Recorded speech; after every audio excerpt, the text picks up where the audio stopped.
Hello and welcome to another episode of Stranded with a Stranger. This is our midweek episode where you get to send in your list of tricks to us and we'll get one of these episodes recorded. Now, if you want to be a part of one of these, please send your list of 8 tricks, 1 book and 1 non-magic item to sales@alakazam.co.uk. In the subject line, please put my desert island tricks. That way it comes through to me. We can filter through these and get one recorded for you. With that being said, let's get into today's episode.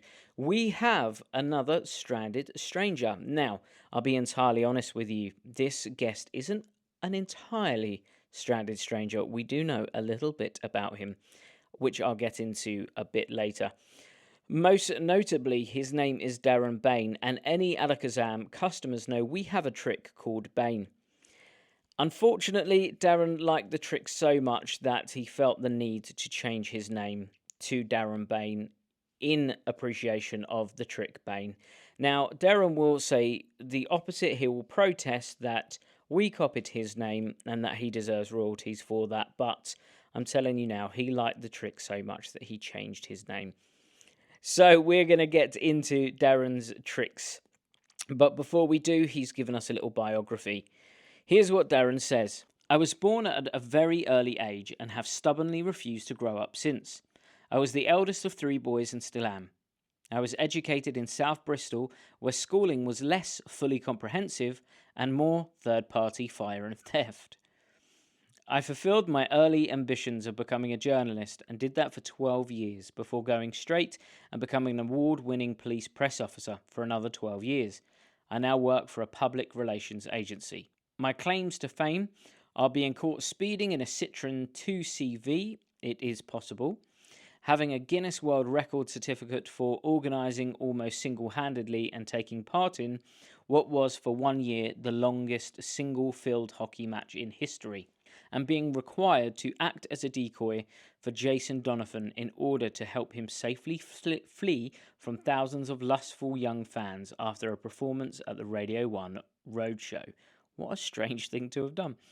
Away from the day job, my time is taken up with helping my wife of 20 years to care for our disabled son, playing hockey, self-publishing books, which I've been doing for 10 years next month and have published 10 books, and of course magic, which I've been interested in since childhood, but only seriously, as much as I take anything seriously, for the past 10 years or so.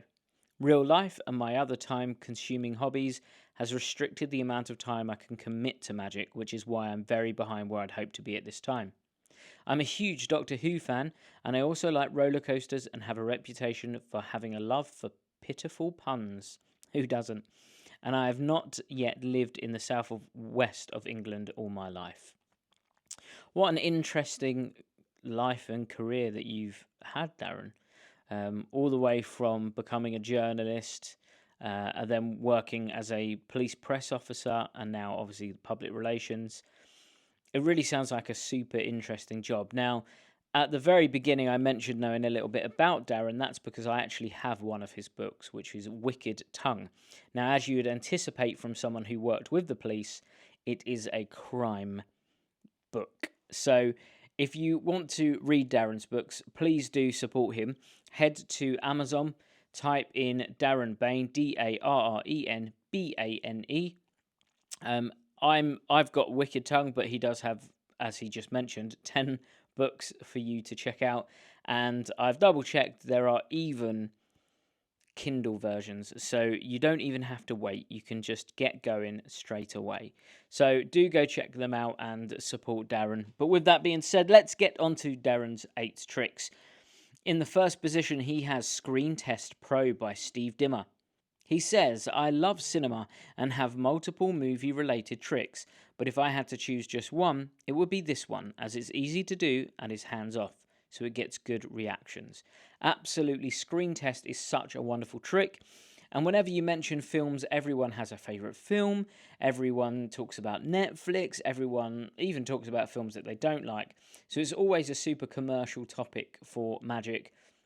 And Screen Test is the perfect example of that. It's such a clever trick. It's a great hands-off trick. and it's one that if you haven't checked it out, I highly recommend that you do. It's superb and a great choice in at number 1. Now, I will say before we carry on, I do also know that Darren has a love for darker side of magic, so I'm anticipating that maybe we have some bizarre tricks. Now, I haven't read forward. I've actually just seen his second trick, which is very not bizarre magic. But other than that, I have not read on, so I do not know where we're going with this list. In the second position, we have Papa Rabbit Hits Big Time by Daryl. When I was very young and had a magic set, 2 tricks blew me away more than any other, and to me seemed more like grown-up magic and not toy magic. One was a penetrating coin effect, and the other was multiplying rabbits. Later in life, I discovered this version, bringing the duck element and all the comedy of Daryl's performance, which really appealed to me. A great choice, and I think we have had this before. Maybe it was on Piff the Magic Dragons episode, where he talks about this and he talks about the duck. It's great. It's such a great routine. Daryl had a great way of just routining magic into a super quirky way that you never really knew where the trick was going, and this is a great example of that. So absolutely great choice. And just from the jokes that you put in your introduction, I can tell that that's probably your jokey side coming through as well, which I really have great appreciation for. And it does lead us to number 3, which is Nothing But the Truth by Cameron Francis. I talk about my previous life as a police press officer, and in particular police interrogations, lie detectors, which is a natural link to using this effect. Absolutely, we actually had that in this week's episode with a guest who talks about it. It's a superb trick. Cameron is such a smart cookie. He's been around a long time, and every trick he brings out is always really clever, and Nothing But the Truth is an ideal example of that. And absolutely, the fact that you were in the police and have that legitimacy to your patter really make a really interesting act almost. I wonder if you'll ever do a police show almost. Or maybe you can adapt one of your books into a magic show. That'd be interesting. On to a number 4, Mirage Coin Set by Craig Petty. Not one trick as such, but it is sold as one package, and since I don't know how long I'm going to be on this island for, I want something to occupy me. And the length of the tutorial on this, Craig Petty, is to the Conjuring community what Ken Dodd was to comedy in terms of the length of performance and tutorials. As the ad copy says, the only coin set you will ever need. Absolutely, Craig puts his all into these projects. And I know that the tutorials are sometimes super long, but it really gives an appreciation to how much these coin sets and these tricks really can do. So absolutely, the Mirage coin set is a great choice. And so far, a really great list. We've had Screen Test, which is sort of a packet trick. Papa Rabbit Hits Big Time, which is sponge. We've got Nothing But the Truth by Cameron Francis, which is another packet trick, but again, it's themed differently. And now the Mirage coin set, so really interesting.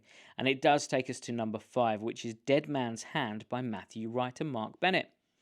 Previous comment about the only coin set you'll ever need notwithstanding, I do love this, and I'm currently developing a Wild West themed routine, which has this at the heart of it. Wow, Wild West routine. So maybe I jumped the gun earlier when I said about adapting one of your books into a show. But that does bring us on to number 6, which is Bizarre Trick. There we go. Scream by Jamie Dawes. Just one for the fun of making people jump out of their skins with the bang at the end. And if I'm on a desert island and have plenty of caps, it may help ward off any would-be predators. Yep, absolutely. Yep, Scream, I cannot rate it highly enough for obvious reasons, but it is a really fun routine to do. It always gets a great reaction. And for someone that loves storytelling, which I can tell Darren does because of his books, these sorts of tricks are going to be really fun for someone who enjoys telling stories to perform. And it does bring us to the tail end of Darren's routines. Here we have Time Traveller by Wayne Goodman. I'm a massive fan of Doctor Who, and as soon as I brought this from Wayne, I saw an opportunity to put a routine together linked to Doctor Who, so I've combined it with a Paul Gordon effect, the WoW gimmick, and another Wayne Goodman trick, Bullet Time. to create a Doctor Who themed routine. Wow, cool. So a Doctor Who themed routine with a combination of different effects in there for the routine. Sounds really interesting. And again, super commercial. I've not seen a huge amount of Doctor Who themed routines or tricks, so I bet that's really interesting. And it does bring us to Darren's final routine, which is Can from the Essential John Carey. My go-to card effect when I want to blow someone away with a grown-up piece of magic after some clowning around. What I love about this, a bit like Nothing But the Truth, is that from the spectator's point of view, there's a sense of inevitability about where it's going. And then there is a kicker that they do not see coming, and it blows them away. Having had a spectator make a lot of free choices, it's quite powerful. But to produce a blank deck at the end gets such amazing reactions. Interesting. I don't know anything about this one, so this is one for me to go and check out. But what you mentioned there about this sense of inevitability, I love routines like that because it really is like, it's a bit like an open prediction effect. The fact that you're telling the audience what's going to happen, and they know it's going to happen, but they have no idea how it's going to happen. It's a really interesting dynamic for a routine. So that's a really great list, some really diverse routines on there. We've got Sponge on there, Packet Tricks, Coin Tricks, Bizarre Magic, a Doctor Who theme routine, and a can as well on there, which is great. So let's find out what he put in his book position. Darren put Gold Dust by Paul Gordon. It is aptly named because it really is a treasure trove of powerful effects. If I had to pick just one, I guess it would be Corner of Piccadilly. Of course, if it's a non-magic book you're looking for, then I might be vain enough to choose one of my own, or The Fall and Rise of Reginald Perrin Compendium, all 4 books in one volume by David Nobbs. A great choice. And you're right, it is a tome of magic. It's an absolutely great book, and Paul always puts some really clever routines out. Of course, Corner of Piccadilly, probably one of his most popular routines and effects. So a great choice. It does bring us to your non-magic item. Darren says, my son is on a daily cocktail of medication, and we get supplied with loads of syringes to administer them. I've pinched one, which I used for a memory effect which I learnt from Craig Petty, but which I believe may have been created by Jay Sankey. It uses the out to lunch principle. The syringe is just an additional prop for fun, which I use to extract part of someone's memory. That's really interesting. I wonder if you're doing that in a sort of darker, bizarre way, or if you're still doing it in a light-hearted way, even though it's a syringe. Definitely not one that we've had before, but a really good choice. Thank you so much, Darren, for sending in your list and spending the time to write all of that out. Now, again, please go check out Darren's books on Amazon, but do go check them out and support him. Of course, Darren, you are a stranger no more. We know everything we need to know about you from your list. With that being said, if you want to be a part of one of these, like I said at the beginning, please do send in your list to sales@alakazam.co.uk. Send it in with the subject line, My Desert Island List. That way it comes through to me. We'll see you again this Friday with another episode of Desert Island Tricks. But for now, have a great week. Bye-bye.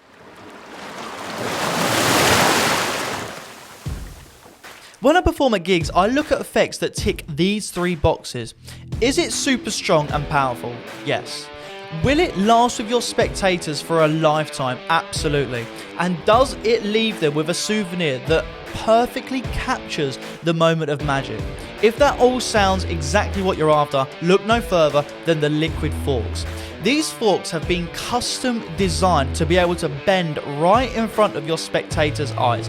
It's so easy to perform, it's so visual, and trust me, they will honestly keep this impossible object because they've seen it morph in front of their eyes. It literally does the impossible. Not only that, Liquid Forks comes with 50 of these forks in each pack, and it comes with the full Liquid Forks routine taught by the world famous David Penn. Not only that, we have a subscription service. If you guys love these forks and you get through them at your gigs, we now offer a monthly subscription where you get sent a box through every single month at a 10% reduced fee.